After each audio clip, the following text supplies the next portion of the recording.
PIA flight 268 کی منزل Kathmandu. PIA 268 confirmed descent.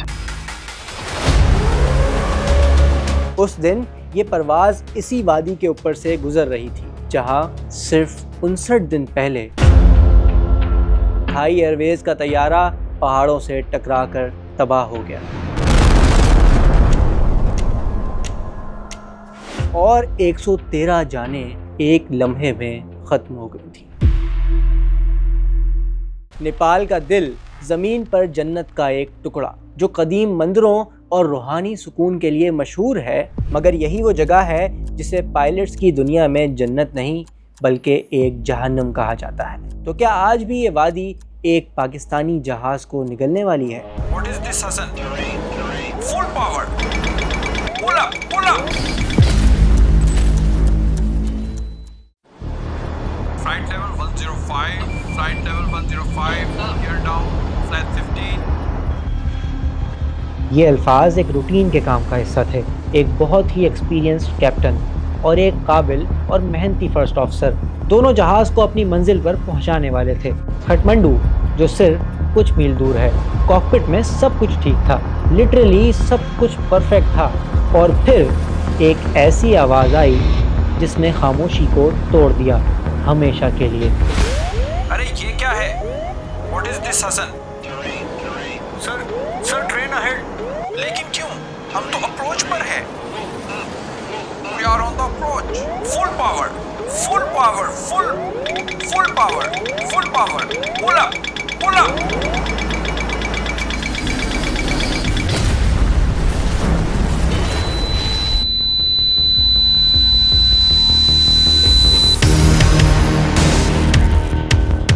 یہ کہانی ایک ایسے حادثے کی ہے جو شاید ہونا ہی نہیں چاہیے تھا، بلکہ یہ کہانی صرف ایک پلین کریش کی ہے ہی نہیں، یہ تو ایک قوم کے خواب ٹوٹنے کی کہانی ہے.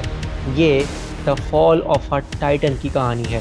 یہ پاکستان انٹرنیشنل ایئر لائنز کی کہانی ہے.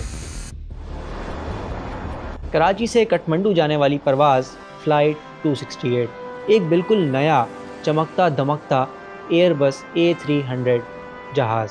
انتہائی تجربہ کار پائلٹ کیپٹن افتخار جنجوعہ اور فرسٹ آفیسر حسن اختر اور 155 مسافر جو اپنی منزل سے صرف 12 منٹ کی دوری پر ہمالیہ کے گمنام پہاڑ سے ٹکرا کر ریزہ ریزہ ہو گئے.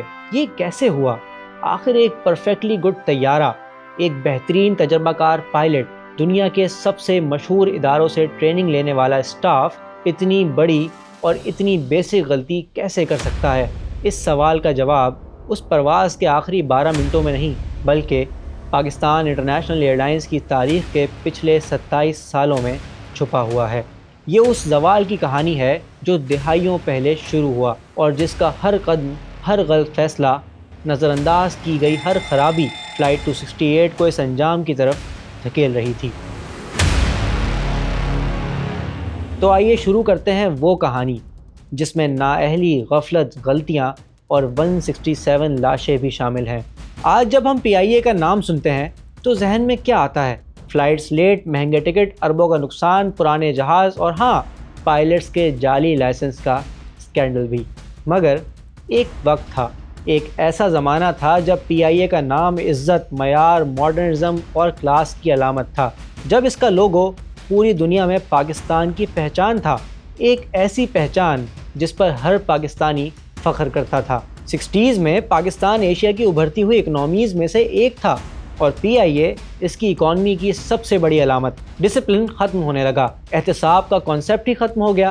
تو جب 28 ستمبر 1992 کو کیپٹن افتخار جنجوعہ اور فرسٹ آفیسر حسن اختر فلائٹ 268 کے کاکپٹ میں بیٹھے تھے تو وہ انفرادی طور پر چاہے کتنے ہی بریلینٹ اور ایکسپیرینس کیوں نہ ہو، وہ ایک ایسے سسٹم کی پیداوار تھے جو 27 سالوں سے تباہ ہو رہا تھا. ایک ایسا سسٹم جس کی سیفٹی نیٹس جگہ جگہ سے ٹوٹ چکی تھی. وہ نہیں جانتے تھے کہ وہ صرف ہمالیہ کے خطرناک پہاڑوں کی طرف پرواز نہیں کر رہے بلکہ وہ PIA کی اپنی پیدا کردہ خامیوں، غفلت اور زوال کے اس جال کی طرف بھی اڑ رہے ہیں جو پچھلے 27 سالوں سے خاموشی سے بنا جا رہا تھا.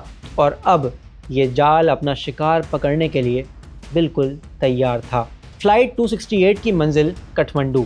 نیپال کا دل، زمین پر جنت کا ٹکڑا، ایک ایسی وادی جو اپنی نیچرل بیوٹی، قدیم مندروں اور روحانی سکون کے لیے بے مثال ہے۔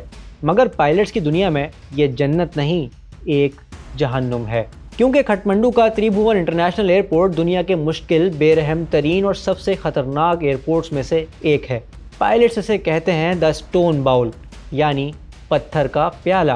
ایک ایسی وادی جس کے چاروں طرف دنیا کے سب سے اونچے پہاڑ ہیں، ہمالیہ کے دیو۔ کچھ چوٹیاں تو 28,000 فیٹ سے بھی اونچی ہیں، اور اس پیالے کے بیچ میں صرف 4400 فیٹ کی بلندی پر ایک چھوٹا سا رن وے ہے۔ یہاں لینڈ کرنے کے لیے آپ سیدھا رن وے کی طرف نہیں آ سکتے جیسے عام ایئرپورٹس پر ہوتا ہے، لیکن کھٹمنڈو کے لیے ایسا کوئی سیدھا راستہ ہے ہی نہیں۔ سمجھیں، آپ کو بادلوں اور پہاڑوں کے بیچ ایک اندھی سیڑھی سے اترنا پڑتا ہے، قدم با قدم، بہت ہی احتیاط سے نیچے۔ ایویشن کی زبان میں اسے کہتے ہیں اسٹیپ ڈاؤن اپروچ یا پھر سیر اپروچ۔ ذرا سوچیں، آپ کی آنکھوں پر پٹی بندی ہے اور آپ ایسی سیڑھی سے اتر رہے ہیں جس کے دائیں بائیں ہزاروں فیٹ گہری کھائی ہے، اور آپ کا واحد سہارا آپ کے ہاتھ میں موجود ایک چھڑی ہے جو بتاتی ہے کہ اگلا قدم کہاں رکھنا ہے۔ کھٹمنڈو ایئرپورٹ پر اس چھڑی کا کام کرتے ہیں آپ کے جہاز کے آلات، خصوصاً دو چیزیں۔ ایک ہے ڈسٹینس میئرنگ ایکوپمنٹ یعنی DME، جو آپ کو ایئرپورٹ سے سیدھا فاصلہ بتاتا ہے، اور دوسرا ہے آلٹیمیٹر، جو آپ کو سمندر کی سطح سے آپ کی اونچائی بتاتا ہے۔ پائلٹ کو ہر لمحے، ہر سیکنڈ ان دونوں کو ایک ساتھ ملا کر دیکھنا ہوتا ہے۔ چارٹ بتاتا ہے جب آپ رن وے سے 16 میل دور ہیں تو آپ کی اونچائی 11,500 فیٹ سے کم نہیں ہونی چاہیے۔ جب 13 میل دور پہنچیں تو 10,500 فیٹ پر آ جائیں۔ جب 10 میل دور ہوں تو نیچے 9,500 فیٹ تک آ سکتے ہیں، اور اسی طرح قدم با قدم 1,000 فیٹ نیچے اتریں۔ اور اگر فاصلے اور اونچائی کے حساب میں 1 سیکنڈ کی غلطی بھی ہوئی، اگر ایک قدم بھی وقت سے پہلے نیچے رکھ دیا تو آپ کا اگلا قدم ہوا میں نہیں، سامنے موجود کسی اندیکھے پہاڑ پر ہوگا۔ سمجھے، یہاں غلطی کا کوئی چانس ہے ہی نہیں۔ 1 انچ ادھر یا ادھر اور کھیل ختم، literally zero margin of error. اور اس کا سب سے بڑا، سب سے خوفناک اور سب سے خونی ثبوت PIA فلائٹ 268 سے صرف 59 دن پہلے دنیا اپنی آنکھوں سے دیکھ چکی تھی۔ دن تھا 31 جولائی 1992 کا۔ تھائی ایئر ویز کی فلائٹ 311، ایک ایئر بس A310 طیارہ جو بینکاک سے کھٹمنڈو آ رہا تھا۔ طیارے میں 99 مسافر اور عملے کے 14 ارکان، یعنی کل 113 لوگ سوار تھے۔ کاکپٹ میں ایک تجربہ کار کیپٹن اور فرسٹ آفیسر موجود تھے، اور جیسے ہی انہوں نے کھٹمنڈو کے قریب اپنی اسٹیپ ڈاؤن اپروچ شروع کی، ایک چھوٹی سی، بہت ہی معمولی سی ٹیکنیکل پرابلم ہو گئی۔ طیارے کے فلیپس جام ہو گئے، یعنی جہاز کے پروں کے وہ حصے جو باہر نکل کر رفتار کم کرنے اور لفٹ کو بڑھانے میں مدد دیتے ہیں۔ یہ کوئی بڑا مسئلہ نہیں تھا، اسے آسانی سے حل کیا جا سکتا تھا، مگر اس چھوٹی سی خرابی نے پائلٹس کو مینٹل اسٹریس میں ڈال دیا۔ وہ اس مسئلے کو حل کرنے کی کوشش میں اتنے مگن ہو گئے کہ ان کی توجہ اپنی اصل پوزیشن، اصل اونچائی اور اصل راستے سے ہٹ گئی۔ وہ اس کیفیت کا شکار ہو گئے جسے پائلٹ ٹنل ویژن کہتے ہیں، جب آپ کو سامنے موجود ایک چھوٹے سے مسئلے کے علاوہ کچھ نظر نہیں آتا۔ تو کنفیوژن اور دباؤ کی حالت میں کیپٹن نے ایئر ٹریفک کنٹرول سے اجازت مانگی کہ وہ ایئرپورٹ کے ساؤتھ میں ایک چکر لگا لیں تاکہ اس مسئلے کو آرام سے حل کر سکیں۔ ATC نے اجازت دے دی، مگر یہاں ایک اور غلط فہمی ہو گئی، شاید زبان کی رکاوٹ کی وجہ سے یا شاید ذہنی دباؤ کی وجہ سے۔ پائلٹ نے طیارے کو جنوب کی بجائے شمال کی طرف موڑ دیا۔ یس، شمال یعنی سیدھا ہمالیہ کے اونچے اونچے بادلوں میں چھپے پہاڑوں کی طرف۔ اور سب سے خوفناک بات، ایئر ٹریفک کنٹرولر اندھا تھا۔ کھٹمنڈو ایئرپورٹ پر اس زمانے میں کوئی سرویلنس ریڈار نہیں تھا جو طیارے کی اصل پوزیشن، سمت اور اونچائی کو اپنی اسکرین پر دیکھ سکے۔ وہ صرف اور صرف پائلٹ کی زبانی رپورٹ پر بھروسہ کر رہا تھا۔ تو ATC بار بار پائلٹ سے اس کی پوزیشن پوچھتا رہا، مگر پائلٹ خود بری طرح کنفیوز تھے، وہ صحیح جواب نہیں دے پائے۔ اور کچھ ہی منٹوں میں تھائی ایئر ویز کی فلائٹ 311 کھٹمنڈو ایئرپورٹ سے 37 کلومیٹر دور شمال میں ایک گمنام پہاڑ سے ٹکرا کر تباہ ہو گئی۔ 113 زندگیاں ایک لمحے میں ختم ہو گئیں۔ اس حادثے کی انویسٹیگیشن ہوئی، بلیک باکس ملا، وجہ بالکل صاف تھی، پائلٹ ایرر۔ شدید ذہنی دباؤ اور اپروچ سسٹم کی وہ کمپلیکسٹیز جو چھوٹی سی غلطی کو بھی تباہ کن بنا دیتی تھیں۔ یہ ایک کھلی وارننگ تھی، ایک بہت بڑی وارننگ۔ یہ کہہ رہی تھی کہ کھٹمنڈو کی اپروچ پائلٹوں کے لیے ایک جال ہے، چیخ رہی تھی کہ یہاں ریڈار نہ ہونا ایک مجرمانہ غفلت ہے۔ دنیا بھر کے ایوییشن ماہرین نے سوال اٹھائے، رپورٹس لکھیں، مگر کچھ نہیں بدلا۔ نہ اپروچ کے طریقے کو فوری طور پر محفوظ بنایا گیا اور نہ ہی ایمرجنسی میں ریڈار لگایا گیا۔ سب کچھ ویسے ہی چلتا رہا جیسے 113 جانوں کی کوئی قیمت ہی نہ ہو۔ اور اب صرف 59 دن بعد، 2 مہینے سے بھی کم وقت میں، ایک اور جہاز اس جال میں، اس اندھے سسٹم کے رحم و کرم پر آ گیا۔ پاکستان انٹرنیشنل ایئر لائنز کی فلائٹ 268، اور تاریخ اب خود کو دہرانے کے لیے بالکل تیار تھی۔ اس سے پہلے کہ ہم فلائٹ 268 کے ان آخری 12 منٹوں کی ٹیکنیکل باتیں سمجھیں، ذرا ایک لمحے کے لیے رک کر ان 2 انسانوں کو سمجھتے ہیں، وہ جو اس دن ایئر بس A300 اڑا رہے تھے۔ یہ ہیں کیپٹن افتخار جنجوعہ، عمر 49 سال، PIA کے ایک سینئر اور انتہائی قابل پائلٹ۔ ان کے پاس 13,000 گھنٹوں سے زیادہ کا فلائنگ ایکسپیرینس تھا۔ یہ ایوییشن کی دنیا میں بہت زیادہ ہوتا ہے، اور اس میں سے بھی 6,000 سے زیادہ گھنٹے انہوں نے اسی ایئر بس A300 طیارے کو اڑاتے ہوئے گزارے تھے، وہی جہاز جسے وہ اس منحوس دن پر بھی اڑا رہے تھے۔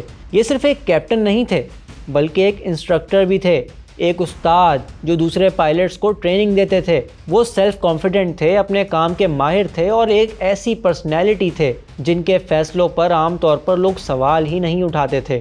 وہ جہاز کو چلاتے نہیں بلکہ محسوس کرتے تھے، سمجھتے تھے کہ مشین کے باس وہ ہیں، نہ کہ کوئی کمپیوٹر۔ ان کا یہ کانفیڈنس ہی ان کی سب سے بڑی طاقت تھا، اور شاید یہی ان کی سب سے بڑی کمزوری بھی بن گیا۔ ان کے ساتھ رائٹ ہینڈ پر بیٹھے تھے 38 سال کے فرسٹ آفیسر حسن اختر۔ وہ بھی ایک ایکسپیرینس اور قابل پائلٹ تھے، جن کے پاس تقریباً 6,000 گھنٹے پرواز کا تجربہ تھا۔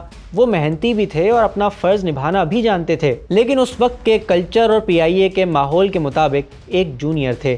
وہ کیپٹن جنجوعہ کے شاگرد بھی رہ چکے تھے۔ یہ باتیں میں اس لیے بتا رہا ہوں کیونکہ اس حادثے کو سمجھنے کے لیے ایک کاکپٹ کلچر اور ایک کاکپٹ گریڈینٹ کو سمجھنا ہوگا۔ آج ایوییشن کی دنیا میں کرو ریسورس مینجمنٹ یعنی CRM پر بہت زیادہ زور دیا جاتا ہے، اور CRM کا بنیادی اصول ہے کہ کاکپٹ میں موجود ہر شخص کیپٹن کے فیصلے کو چیلنج کرے، سوال اٹھائے، اور اگر اسے لگے کہ کچھ خطرناک ہو رہا ہے، غلط ہو رہا ہے، تو اسے روکے، چاہے وہ جونیئر فرسٹ آفیسر ہی کیوں نہ ہو۔ اس بات کی اسے پوری طاقت اور تربیت دی جاتی ہے۔ لیکن 1992 میں خصوصاً PIA جیسے ٹریڈیشنل ایشین ادارے میں کاکپٹ کلچر بہت ہی زیادہ روایتی تھا۔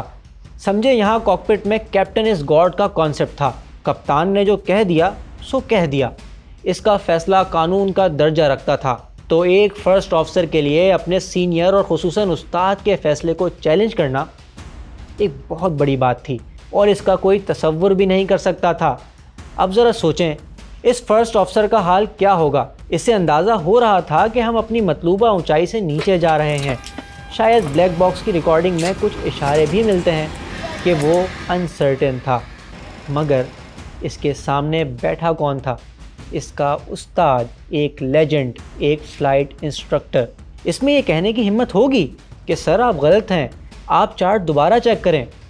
شاید نہیں، اور اس شاید نہیں کی قیمت تھی 167 لائفز، 167 جانیں۔ آئیے اب ذرا اس ایکسیڈنٹ کی time line second by second دیکھتے ہیں، کیونکہ وہ کہتے ہیں نا، دا dual is in the details. دوپہر 2:18 لوکل ٹائم، فلائٹ 268 نے کٹمنڈو کے ایئر ٹریفک کنٹرول سے رابطہ کیا۔ ATC نے انہیں ہدایت دی، Pakistan 268 descend to flight level 115 and report when 16 DME۔ Captain Janjua نے جہاز کو نیچے اتارنا شروع کر دیا۔ کچھ دیر بعد فرسٹ آفیسر اختر نے ریڈیو پر رپورٹ کیا، پاکستان 268 reaching 16 DME۔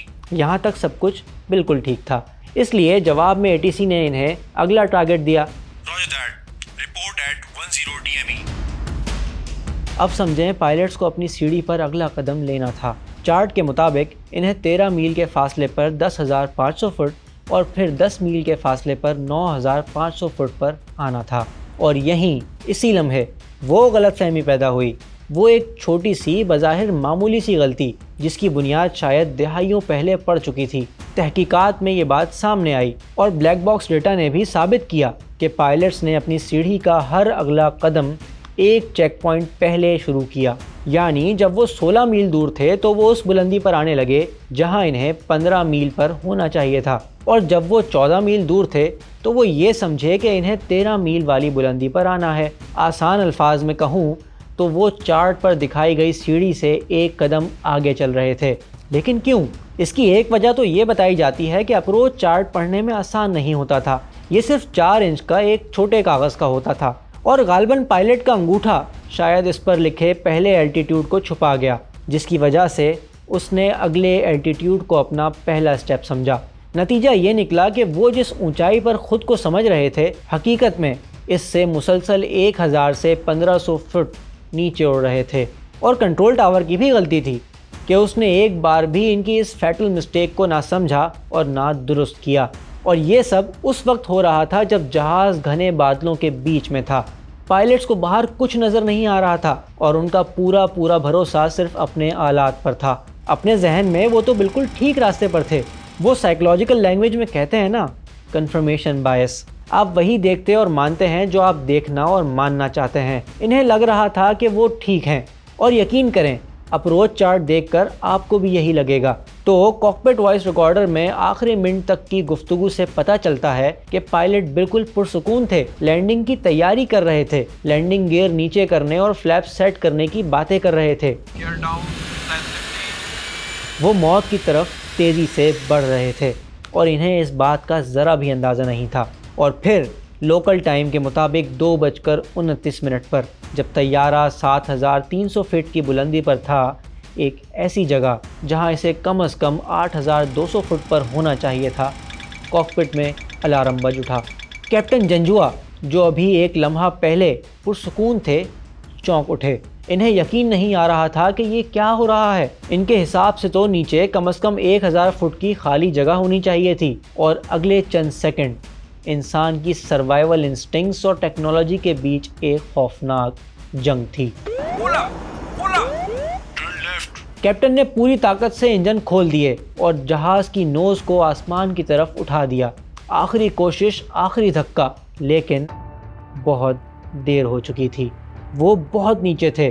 وہ وقت جو انہیں اس غلطی سے نکلنے کے لیے چاہیے تھا، وہ کب کا ختم ہو چکا تھا۔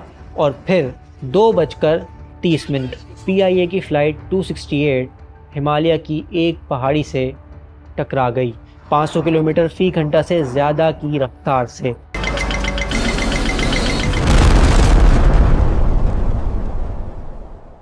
جس وقت فلائٹ 268 ریڈار سے غائب ہوئی، کھٹمنڈو ایئر ٹریفک کنٹرول میں ہلچل مچ گئی۔ بار بار ریڈیو پر کالز کی گئیں۔ Pakistan 268 Tower. Pakistan 268, this is Tower. مگر جواب میں صرف خاموشی تھی، ایک ایسی خاموشی جس کے اندر ایک خوفناک طوفان چھپا ہوا تھا۔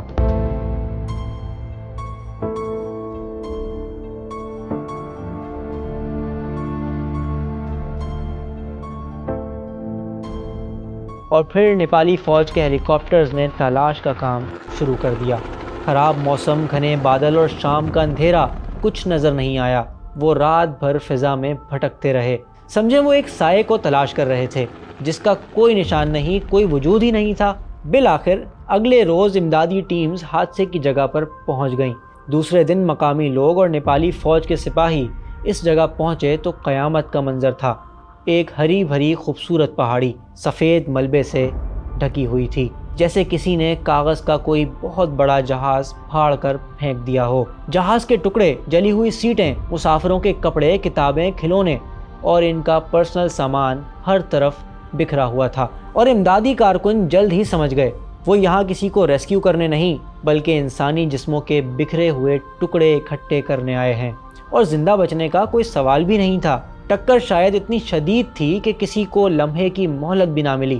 تمام 167 لوگ، 155 مسافر، عملے کے 12 ارکان، سب موقع پر ہی چل بسے، اور یہ اس وقت نیپال کی تاریخ کا سب سے بڑا فضائی حادثہ بن گیا۔ اگلے کئی دن کھٹمنڈو کے لیے قیامت کے دن تھے۔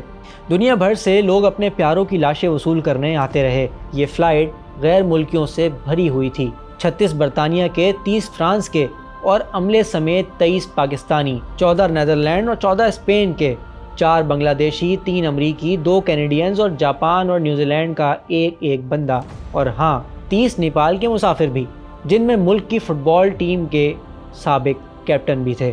مردہ خانے کے باہر کے مناظر دل دہلا دینے والے تھے۔ ہر طرف سسکیاں، آہیں اور بے بسی تھی۔ ایک برطانوی جوڑا اپنی شادی کی پہلی سالگرہ منانے کے لیے نیپال جا رہا تھا۔ پہاڑوں کے دامن میں مستقبل کا خواب سجانے جا رہا تھا۔ ایک اسپینش فیملی جو اپنے بچوں کو دنیا کا بلند ترین پہاڑ ماؤنٹ ایورسٹ دکھانے کی خواہش پوری کرنے جا رہی تھی۔ درجنوں پاکستانی جو چھٹیاں منانے جا رہے تھے اور نیپالی جو اپنے گھروں کو لوٹ رہے تھے۔ یورپ کے کئی ملکوں سے آئے کوہ پیما اور ٹورسٹ بھی جو ہمالیہ کی خوبصورتی دیکھنے آئے تھے، یہ جانے بغیر کہ یہی پہاڑ ان کی قبر بن جائیں گے۔ لاشوں بلکہ ان کی باقیات کی شناخت کا عمل بھی اذیت ناک مرحلہ تھا۔ ایک والد نے اپنے بیٹے کی لاش اس کے جوتوں سے پہچانی، ایک بھائی نے اپنی بہن کو ہاتھ میں پہنے ہوئے ایک بریسلٹ سے پہچانا، کئی لوگ تو ایسے تھے جن کی شناخت کبھی ہو ہی نہیں سکی۔ اس المیے کے بیچ، سانحے کے بیچ انویسٹیگیشن ٹیمز کا ایک ہی مقصد تھا، black box, flight data recorder اور کاکپٹ وائس ریکارڈر ڈھونڈنا، تاکہ دنیا کو اس سوال کا جواب مل سکے کہ آخر ہوا کیا تھا۔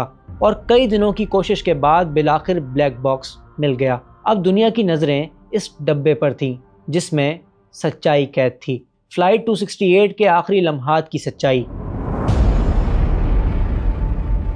وہ جو نہ صرف حادثے کی وجہ بتاتی بلکہ ایک قومی ایئر لائن کے زوال کی پوری داستان بھی بیان کرتی۔ PIA فلائٹ 268 کے بلیک باکس پیرس بھیجے گئے، جہاں تجزیے کے بعد رپورٹ سامنے آئی اور سچ سب کو پتہ چل گیا۔ کوئی اگر مگر نہیں، جہاز میں کوئی ٹیکنیکل خرابی نہیں تھی، انجن بالکل ٹھیک کام کر رہے تھے۔ ہاں موسم خراب تھا لیکن خطرناک نہیں تھا۔ یہ ایک کلاسک کیس تھا جسے ایویشن کی ٹرمینالوجی میں کہتے ہیں کنٹرولڈ فلائٹ انٹو ٹیرین، یعنی CFIT۔ ایک بالکل ٹھیک اور پرفیکٹ جہاز جو عملے کے پورے کنٹرول میں تھا، لیکن نادانستہ طور پر زمین سے ٹکرا گیا۔ سمپل الفاظ میں یہ پائلٹ ایرر تھا۔ لیکن کیا کہانی اتنی سمپل ہے؟ کیا ہم 167 لاشوں کا ملبہ 2 پائلٹس پر ڈال کر سب کو ذمہ داری سے بری کر سکتے ہیں؟ اگر آپ نے پوری کہانی دیکھی ہے تو آپ کو اچھی طرح معلوم ہوگا کہ یہ صرف پائلٹس کی غلطی نہیں تھی، یہ ایک پورے سسٹم کی ناکامی تھی۔ ایک ایسے سسٹم کی ناکامی جو 60s میں دنیا میں بہترین تھا لیکن 90s تک آتے آتے زوال کا شکار ہو چکا تھا۔ قاہرہ سے لے کر کھٹمنڈو تک ہر غفلت کا یہی انجام ہونا تھا۔ اتنے بڑے سانحے کے بعد سب کچھ ٹھیک ہونا چاہیے تھا، اسے ایک ویک اپ کال ہونا چاہیے تھا، مگر کیا ہم سمجھے؟ کیا کوئی بہتری آئی؟ بالکل نہیں۔ اس کے بعد تو وہ سلسلہ شروع ہوا جو آج تک نہیں رکا۔ 2006 میں ملتان میں ایک فوکر جہاز گرا، تمام 45 مسافر جان سے گئے۔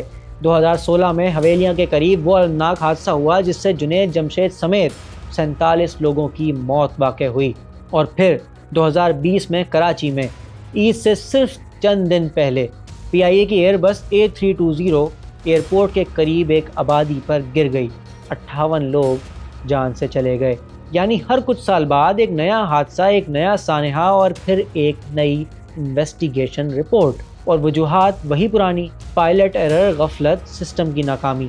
اور پھر دنیا کے سامنے وہ ذلت بھی اٹھانی پڑی جب ہمارے اپنے ایویشن کے وزیر نے کہہ دیا کہ ہمارے سینکڑوں پائلٹ ایسے ہیں جن کے لائسنس جعلی ہیں۔ یورپ اور امریکہ نے PIA کے داخلے پر پابندی لگا دی۔ ہماری قومی ایئر لائن جس نے کبھی دنیا کو اڑنا سکھایا تھا، دنیا کی غیر محفوظ اور بدترین ایئر لائنز میں شمار ہونے لگی۔ اور یہ صرف ایک فضائی حادثے کی کہانی نہیں، یہ ایک قوم کے زوال کی کہانی ہے۔ یہ اس بات کی کہانی ہے کہ جب ادارے تباہ ہوتے ہیں، جب میرٹ کی جگہ سفارش لے لیتی ہے، جب اپنوں کو نوازنے کا کلچر پیدا ہو جاتا ہے، تو غفلت اور لاپرواہی جنم لیتی ہے، جس کی قیمت عام انسان، آپ جیسے، ہم جیسے لوگ اپنی جانوں سے چکاتے ہیں۔ PIA کی کہانی شاید پاکستان کی اپنی کہانی ہے، ٹیلنٹ بہت زیادہ، اسٹارٹ بہت ہی شاندار، اور پھر آہستہ آہستہ اپنے ہی ہاتھوں تباہی۔ یہ سوال آپ کے لیے، اپنے لیے اور سب کے لیے چھوڑ کر جا رہا ہوں کہ کیا ہم نے صرف PIA کے ساتھ ایسا کیا؟ ہم نے اپنی اسٹیل مل کے ساتھ، اپنی ریلوے کے ساتھ، اپنے ہر قومی ادارے کے ساتھ یہی سلوک نہیں کیا؟ کیا ہم نے اپنے ہیروز اور اپنے قومی اداروں کے ساتھ ہمیشہ ایسا نہیں کیا؟ یہ ویڈیو ان 167 جانوں کے نام جو فلائٹ 268 میں ضائع ہوئیں اور PIA کے اس کھوئے ہوئے سنہرے دور کے نام۔